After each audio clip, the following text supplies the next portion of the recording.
sitting in a cold and bleak hospital room surrounded by doctors, nurses, and family. At the age of 13, your heart is racing because you know something is wrong, but you're too young to understand. Diabetes. It is a fearful experience when you're a newborn to the understanding of this disease. I do not have a PhD in this area, but I know that exercise plays a vital role in the overall health of a diabetic's life. Although we do not have diabetes, we all do not have diabetes. We all have seen the number of people being diagnosed with diabetes increasing drastically over the years, and people are getting diagnosed even at an early age. And it's safe to say that if we could, the majority of the U.S. society as a whole would like to be healthier than we were in our lifestyles now. Being that I've been a type 1 diabetic since I was 13 years old, I chose this topic because over the span of the years I have been a diabetic. I've gained a lot of knowledge in how to take better care of myself and the benefits I have gained from exercise alone. The purpose of my speech is to persuade everyone in my audience about the importance of adding exercise into your daily lifestyle, being diabetic or not. Even though we all have a busy lives and sometimes it may seem hard to make yourself do exercises, today I'd like to share with you the reasons you should possibly find time to take 30 minutes out of your day to exercise, especially if you're diabetic, but even if you're not. The 3 reasons exercise is important is 1, it lowers your A1C level, which is the range of your blood sugars over an extended period of months. 2, your risk for other health-related problems are also lowered. And 3, you live a more stress-free lifestyle and keep your weight at a healthier level. My first reason I would like to state why exercise is important to a diabetic is how it helps to lower your A1C level. Based on an article on www.diabetesjournal.org, patients who engage in physical activity and who have diabetes may improve their insulin sensitivity and aid in getting their elevated blood glucose levels back to normal.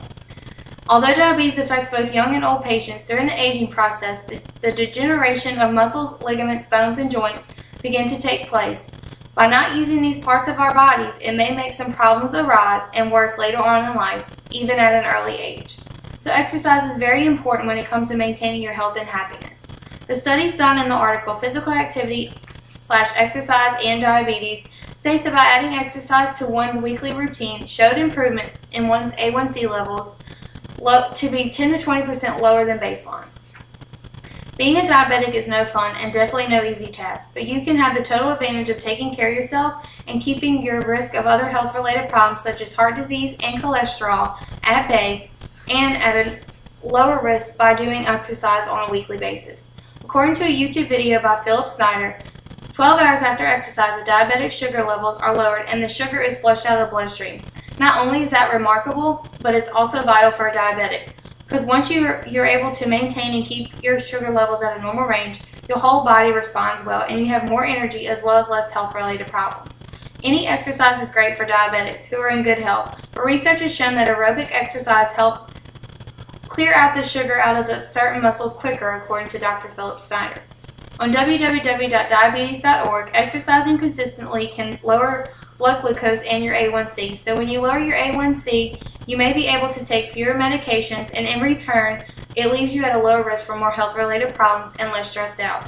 I mean, who doesn't like living stress-free? Well, I do. So that's why my last point of why exercise and diabetes is so important is that it allows you to be less stressed and maintain a healthy weight, which in turn it deems a more healthy lifestyle. According to www.cdc.gov, exercise reduces the risk of heart disease and nerve damage and also helps raise your good cholesterol and lower your bad cholesterol. Having less health problems to burden you puts less stress on you as well. Needless to say, by exercising daily as a diabetic, we get the total package of benefits when you really think about it. Based on the website www.hsph.harvard.edu, the article states that cutting down on sit time is just as important as fit time. In other words, exercise is inevitably vital and important to your everyday life.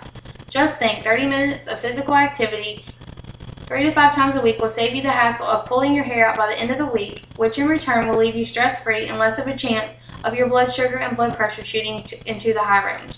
In conclusion, I thank you for allowing me to share with you why I believe that exercise is vital and beneficial for diabetics and non-diabetics to live a healthier lifestyle. As I previously stated before, we all have busy lives and it may seem hard to do exercise, but it is important in diabetics because it lowers your A1C level, Your risks for other health-related problems are also lowered, and you live a more stress-free life and keep your weight at a healthy level. I also feel that, again, I'm qualified to speak to you on this topic today because I have had diabetes for 13 years, so I know firsthand why exercise is so vital in protecting your health and maintaining a healthy lifestyle. Regardless of who you are, if you're diabetic or not, exercise is important and contributes to everyone's well-being, whether it be heavy physical activity or light physical activity. It all will do your body some good. In regards to everything you've learned today, I feel you've realized just how much of an impact adding exercise into your weekly routine adds to your ability to live healthy and happy and maintain it for years to come. I am blessed that you took the time to listen to my speech today, and again, I thank you.